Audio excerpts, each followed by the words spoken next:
la bala dio ahí en el B, nos dio. Se me atravesaron y empezaron a tirar. Metí el carro ahí, a lo más escondido que pude, pues ya vinieron a apoyarnos los policías. Un cigarro electrónico fue lo que evitó la muerte de ese habitante de Culiacán, pero no todos los vecinos tienen la misma fortuna. Desde hace meses, esa región de México es epicentro de los combates más violentos de los últimos años. Es que la bestia narco más temida del planeta, el Cártel de Sinaloa, está fracturada en dos bandos enfrentados, los Chapitos y la Malliza. Sin escrúpulos y con el único objetivo de apoderarse por completo del negocio multimillonario de la droga, los sicarios de ambos frentes luchan día a día, transformando a Culiacán en un infierno imposible de habitar. En esta nueva entrega de Militarmente vamos a conocer los peores enfrentamientos que acontecieron allí y qué le depara el futuro a esa zona tan golpeada del suelo mexicano. Queremos salir a las calles sin miedo, queremos salir a las calles sin tener que perder a un ser querido, sin tener que perder a un bien. Queremos ser completamente autónomos, a movernos en todo el estado sin ninguna clase de temor. El 25 de julio de 2024, en un aeropuerto ubicado en El Paso, en el estado de Texas, una avioneta fue rodeada por efectivos de seguridad. Estos apuntaron con sus rifles a la maquinaria, ya que adentro se encontraba un criminal que desde hacía años figuraba como uno de los más buscados por el gobierno de los Estados Unidos. En la madrugada de ese día de julio descendió de la nave Ismael El Mayo Zambada, cofundador e histórico referente del Cártel de Sinaloa, al cual le dio vida junto a su socio Joaquín El Chapo Guzmán Loera. Durante mucho tiempo, Zambada había logrado mantenerse lejos de la justicia, incluso cuando su histórico compañero cayó preso y fue encarcelado en el año 2019. Sin embargo, El Mayo nunca se hubiera imaginado que la puñalada que lo enviara a prisión vendría desde las entrañas del Cártel de Sinaloa. Es que la entrega del capo fue orquestada por los Chapitos, el frente conformado por los hijos de Guzmán Loera. Ellos negociaron con el FBI y la Administración para el Control de Drogas, o DEA, servirles a Zambada en bandeja de plata. Esa traición fue el inicio de una cruenta guerra en suelo mexicano, la cual enfrentó a las dos facciones más importantes de la organización sinaloense. Desde la detención de Ismael El Mayo Zambada era obvio que esto iba a terminar de una manera violenta, porque los Chapitos siempre han luchado por territorio. Ya lo hicieron contra los Damaso, lo hicieron contra una célula del mismo Ismael El Mayo Zambada en la comunidad de Tepuche, y lo estamos viendo ahora. Al no haber un líder, un representante como lo fue por muchos años El Mayo Zambada. La noticia de la captura de El Mayo dio la vuelta al mundo. Muchos expertos se preguntaron qué significaba ese duro golpe tanto para el Cártel de Sinaloa en particular, como para el negocio de la venta de droga en general. Las opiniones eran diversas, pero ninguna podía presagiar el desastre que se avecinaba sobre Culiacán. Tras la detención, el gobierno mexicano solicitó a Estados Unidos información sobre la operación y una explicación por la falta de cooperación bilateral. Por otro lado, el gobierno estadounidense aseguró que la captura de Zambada fue voluntaria y parte de una negociación. El infame capo narco, a través de su abogado, publicó una carta donde declaró que no fue detenido por autoridades de Estados Unidos, sino engañado por Joaquín El Güero Moreno Guzmán López, uno de los Chapitos, y trasladado en contra de su voluntad a Texas, donde se llevó a cabo la operación. La tensión era palpable. Había algo turbio en el aire sinaloense. Luego de un breve periodo de gracia durante el cual aumentaron su arsenal, ambos frentes se alistaron para una guerra feroz que puso en jaque la seguridad de todo el estado.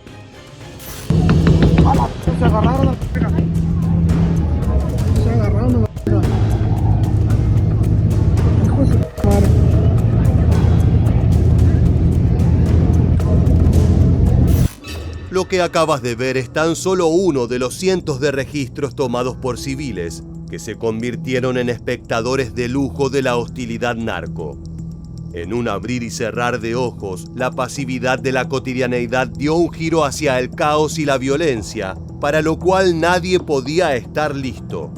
Si bien los sinaloenses tienen bien en claro qué suelo habitan, históricamente las facciones nunca habían combatido de esa manera, a la luz del día y sin ningún reparo por la vida de los transeúntes.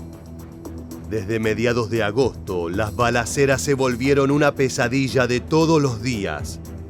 En Culiacán, cada jornada iniciaba y culminaba con el aterrador sonido de rifles automáticos siendo disparados. No importa si era a plena vista de todos o si se trataba de una zona densamente urbanizada con miles de potenciales víctimas inocentes.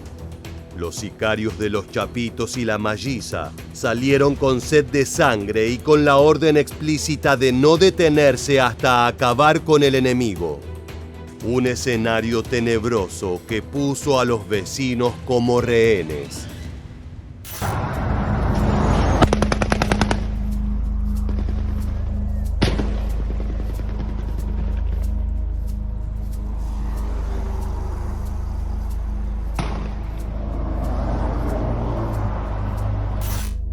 A partir de la carta de Zambada, la Malliza eliminó todo tipo de dudas respecto a la naturaleza del operativo llevado a cabo en El Paso.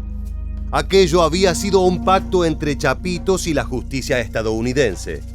Desde ese momento, la violencia fue en constante aumento.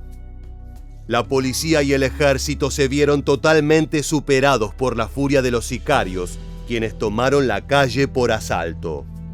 No era un duelo común y corriente, era una guerra masiva como hacía mucho tiempo no ocurría en México. Si bien los cárteles están en perpetua competencia y los asesinatos son parte de sus operaciones diarias, lo cierto es que tiroteos diarios y masacres de decenas de criminales implican un nivel de brutalidad mayor. Así fue como Sinaloa se convirtió en un territorio que parecía arrasado con las cicatrices propias de un enfrentamiento entre fuerzas militares. No obstante, en lugar de soldados, los protagonistas eran pistoleros que juraban lealtad a sus respectivos capos.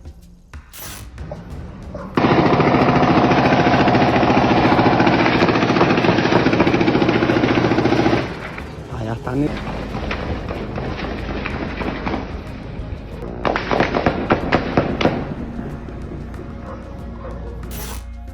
Los medios de comunicación y las autoridades políticas se hicieron eco de los eventos acontecidos en septiembre de 2024. Aún así, no había respuestas concretas para poder apaciguar a los Chapitos y la Malliza. Es que ante una traición y una rivalidad tan fuerte, no hay negociación posible. La única manera de que las ametralladoras y rifles dejaran de sonar en Sinaloa era que uno de los dos frentes fuera aniquilado. Y para lograrlo tenía que correr mucha sangre inocente.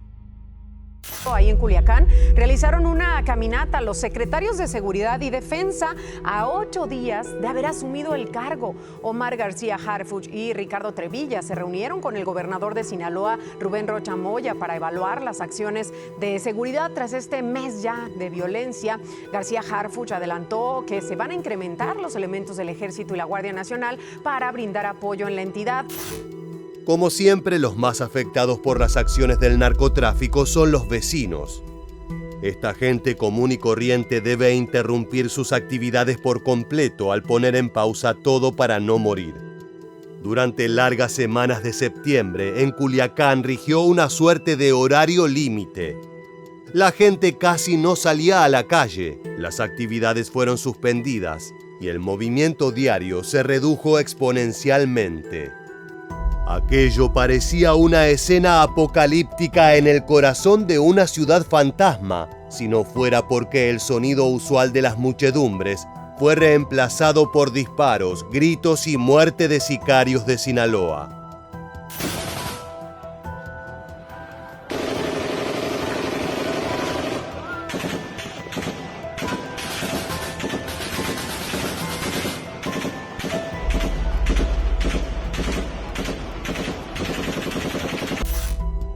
Un elemento macabro en esta guerra también tiene que ver con lo simbólico. Por un lado, la malliza suele identificarse con grandes sombreros rancheros, ya que Ismael Zambada los utilizaba a tal punto que fue conocido como el hombre del sombrero. Por otra parte, los chapitos se han identificado con la pizza, ya sea con el dibujo de pequeñas porciones o con cajas de ella. Muchos dicen que por el simple hecho de que es de sus comidas favoritas. Ambos frentes han utilizado ese objeto identificatorio y le han dado un giro morboso. Durante semanas en las calles de Culiacán aparecieron cuerpos destrozados, con señal de tortura y fusilamiento 100% al estilo narco. Al lado de esos restos aparecían detalles llamativos. Y al encontrar sombreros, al encontrar cajas de pizza sobre los cuerpos, en los sitios en donde se han registrado ataques, enfrentamientos, pues es muy claro que la guerra es entre los hijos del Chapo y de Ismael El Mayo Zambada. Entonces hay que tomar en cuenta esto. No es algo nuevo, ya lo hemos visto en algunos otros hechos o etapas de violencia. Los combates no solo se registraron en zonas urbanas. Los chapitos y la malliza también se batieron a duelo en parajes alejados, combatiendo por el control de caminos de terracería y zonas estratégicas que podrían servir de escondite. Los cerros y otras zonas alejadas del centro de Culiacán se transformaron en epicentro de violencia, dejando atrás la calma usual para darle lugar a los gritos de guerra enfermizos de los pistoleros narco.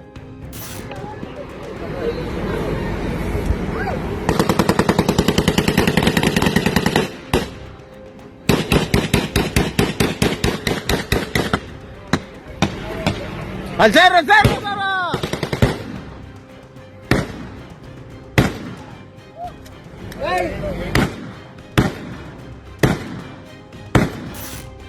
Sobre esos tiroteos rurales, los reportes fueron escasos ya que no había civiles para tomar registro. Por lo general, las autoridades descubren esta clase de choque cuando encuentran cuerpos en descomposición en zonas lejanas varios días después de ocurrido el altercado. Sin embargo, los propios sicarios publicaron por redes sociales varias grabaciones donde se los puede ver en acción. Uno en particular dejó boquiabiertos a todos, ya que el criminal en pantalla estaba disparando un rifle antimaterial Barrett M82 calibre .50.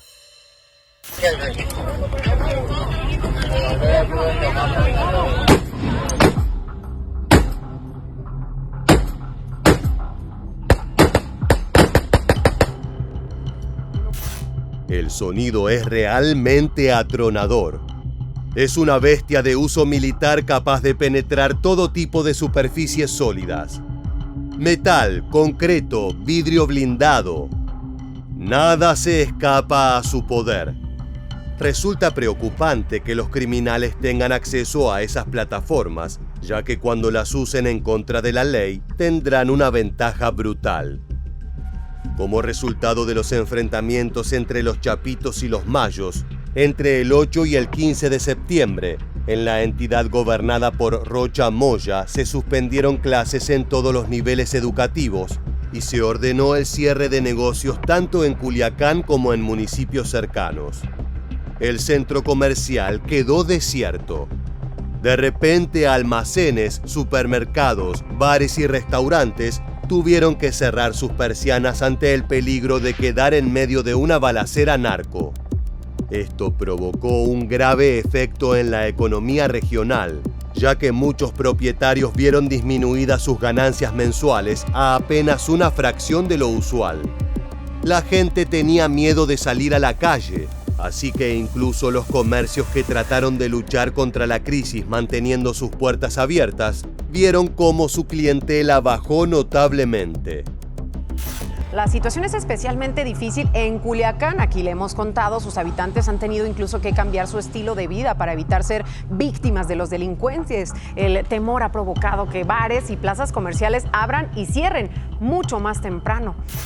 Más allá de lo comercial, la violencia entre las facciones del cártel de Sinaloa también puso en pausa otros aspectos mucho más delicados de la vida social.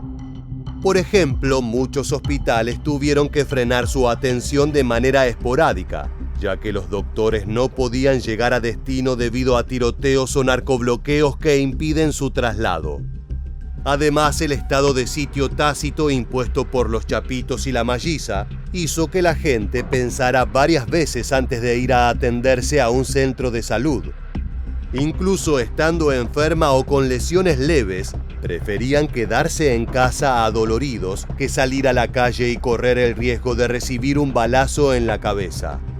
Uno de los lugares más afectados por la violencia fue la sindicatura de Imala, ubicada al noroeste de la ciudad de Culiacán. Escuchemos el duro testimonio de sus habitantes. No hay profesores, no hay enfermeros, no hay doctor, la clínica está cerrada. No hay, pues prácticamente nada. Aquí si se nos enferma un niño en la mañana, en la noche, a la hora que sea, tenemos que agarrar carretera para ir a Culiacán. Nos tienen abandonados. Para evitar el fallecimiento masivo de habitantes, las autoridades trataron de manejar la circulación de civiles restringiendo horarios de transporte público y solicitando a las personas quedarse en su casa. Esta vez la causa de la restricción no fue la pandemia de un virus propagado en el aire, sino grupos armados que habían tomado la ciudad por asalto. La verdad que me sentí como cuando uno se sintió en la pandemia, por el encierro, por las limitaciones y aparte por la exposición que estamos todos los ciudadanos a situaciones que nos podemos ver envueltos y hasta nuestra vida puede estar en peligro. Sí me he sentido inseguro, me he sentido vulnerado. Fue una temporada durísima que por poco acaba con varios emprendedores que no estaban preparados monetariamente para soportar meses sin trabajo. Aquello fue una prueba cabal de que la violencia armada no solo genera efectos inmediatos y miedo, sino que destruye el tejido social en todas sus dimensiones. Los festejos patrios también fueron cancelados en la mayoría de los municipios de Sinaloa. Entre agosto y diciembre de 2024 también se registraron hechos de alto impacto, como balaceras, enfrentamientos entre sicarios y autoridades, así como el hallazgo de cuerpos desmembrados, junto con narcomensajes dirigidos a ambos grupos de la delincuencia organizada. Además, se reportaron actos como la quema de negocios, tiendas de autoservicio y vehículos, tanto particulares como utilitarios, empleados como medida de presión en territorios controlados por ambas facciones. Las grabaciones publicadas por redes sociales por vecinos pusieron de manifiesto esos narcobloqueos. En los mismos, un vehículo es dejado en una zona determinada para evitar el acceso de las autoridades o de los rivales. Mira, ay, qué feo. Mira la gente, ay, pobre gente, Dios mío, mira. Un claro ejemplo de esta violencia es que de las 965 víctimas de homicidio doloso registradas en Sinaloa en 2024, en su mayoría integrantes del crimen organizado, 671, es decir, casi el 70%, se concentraron entre agosto y el 25 de diciembre de ese año. Un periodo de altísima incidencia criminal durante el cual el Estado se paralizó casi por completo, sumiéndose en una crisis de seguridad, pero también económica. Otra de las secuelas más dolorosas de este raíz delictivo fue la desaparición de personas. Durante los puntos más álgidos de combate, es decir, entre septiembre y octubre, se reportaron numerosos levantones. Secuestros narco que ocurren en cuestión de segundos en plena vía pública.